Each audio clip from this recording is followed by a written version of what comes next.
Hey guys, welcome back. Raymond here from Bulldog Abrasives, and today I'll be showing you two HSUTECH pneumatic ratchets. One is a 2-in-1 short ratchet and one is a heavy duty adjustable head ratchet.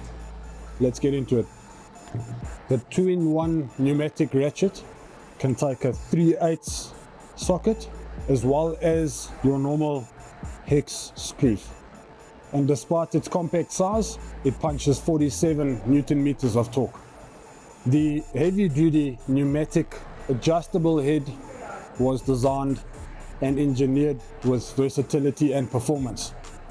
This ratchet is a 1/2 inch with an adjustable head in either direction to 30 degrees. It kicks out 95 Newton meters of torque. It also has variable speed control and is a very comfortable design.